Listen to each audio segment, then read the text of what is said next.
Praise the lord. Good morning. ప్రభువైన యేసుక్రీస్తు వారి నామమున మీ అందరికీ కూడా ఉదయకాల శుభములను తెలియచేస్తున్నాను. అందరూ బాగున్నారా? దేవుని కృప మీ మీద నిలిచి ఉండును గాక. నా ప్రియమైన దేవుని బిడ్డలారా, యేసుతో అనుదిన ఆత్మీయ ప్రయాణం నాతో పాటు కొనసాగిస్తున్నటువంటి నా ఆత్మీయమైన సహోదరి సహోదరులందరికీ కూడా ప్రభు పేరట శుభములను తెలియచేస్తూ ఉన్నాను. ఈ ఉదయకాల సమయము దేవుని మాటలో మనలను ఆదరిస్తుండగా దేవుని స్తోత్రాలు చెల్లిద్దాం, దేవుణ్ణి స్తుతిద్దాం. హల్లెలూయా. నేటి దినవాక్యము మీకా గ్రంథము 7వ అధ్యాయము 15వ వచనము. ఐగుప్తు దేశములో నుండి నీవు వచ్చినప్పుడు జరిగినట్లుగా నేను జనులకు అద్భుతములను కనపరుతును. హల్లెలూయా. నా ప్రియమైనటువంటి దేవుని బిడ్డలారా, ఈ యొక్క దినములో నీ జీవితంలో దేవుడు నీ పట్ల అద్భుతాన్ని జరిగించబోతున్నాడని ఈ వాక్య భాగము ద్వారా మనతో మాట్లాడుతూ ఉన్నాడు.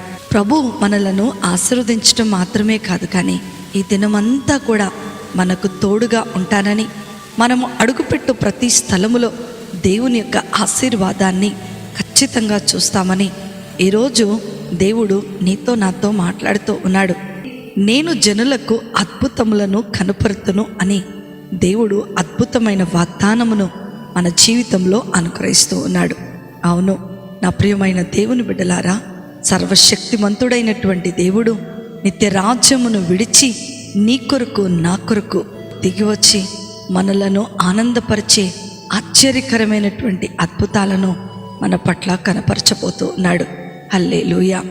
బైబిల్లో గనక మనం చూసుకున్నట్లయితే ప్రజల జీవితాల్లో దేవుడు చేసిన ఎన్నో అద్భుతాలలో కొన్నిటిని ఉదాహరణలుగా మనం చూసినట్లయితే దేవుని అద్భుతాలు ఎంతోమంది జీవితాలలో ఎలా కనపరచబడి ఉన్నాయో మనము చూడగలం. ఫరో నుండి ఇజ్రాయేలు ప్రజలను బానిసత్వము నుండి విడిపించి సముద్రాన్ని 2 పాయలుగా చేసి ఆ మార్గము ద్వారా వారిని నడిపించిన మోషే పట్ల చేసిన అద్భుతాలను మనం చూడవచ్చు. అదే మార్కు సువార్త 5వ అధ్యాయములో చనిపోయినటువంటి యాయీరు కుమార్తెను తిరిగి లేపినటువంటి గొప్ప అద్భుతమును మనము చూడవచ్చు. యేసు ప్రభువారి ద్వారా స్వస్థత పొందుకున్నటువంటి అనేకమైనటువంటి రోగులు దేవుని యొక్క లేఖనాల్లో కనపడుతున్నారు. అంత మాత్రమే కాదు, మార్తా మరియల తమ్ముడు అయినటువంటి లాజరు చనిపోయినప్పుడు యేసు ప్రభువారు పిలవగానే ఒక్క మాట ద్వారా సమాధి నుండి ఆయన బయటకు వచ్చినట్లుగా మనం చూస్తూ ఉన్నాం. నా ప్రియమైన దేవుని బిడ్డలారా, దేవుడు చేసిన ఈ అద్భుతాలన్నీ మానవునికి బలమైనవిగా ఉండటమే కాదు, ఆశీర్వాదాన్ని, గొప్ప విశ్వాసాన్ని కూడా కలుగచేస్తూ ఉంటాయి. దేవుని శక్తి ఈ లోకంలో ఉన్న పరిస్థితులన్నిటికంటే కూడా చాలా గొప్పది అని, లెక్కలేనటువంటి అద్భుతాలను మన జీవితంలో చేయగలదని దేవుని యొక్క వాక్యము సెలవిస్తూ ఉంది.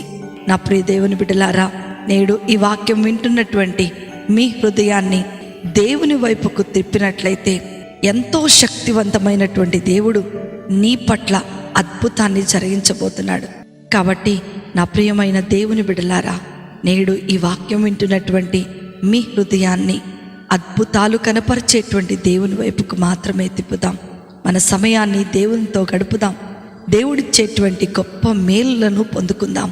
అట్టి కృప, ధన్యత, ఆశీర్వాదము వాక్యం వింటున్న దేవుని పిల్లలైన మీ అందరికీ అనుగ్రహించబడును గాక.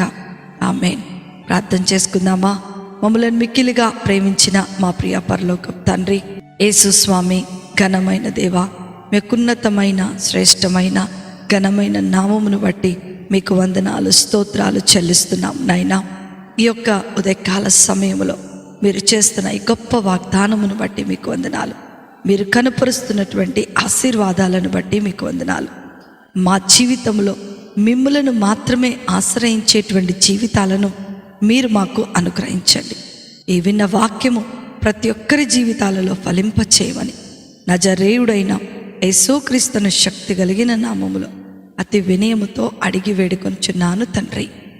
ఆమేన్, ఆమేన్, ఆమేన్. ప్రభు మిమ్ములను, మీ కుటుంబాలను దీవించునుగాక. ప్రేమతో మీ సహోదరి శిల్ప జోసెఫ్.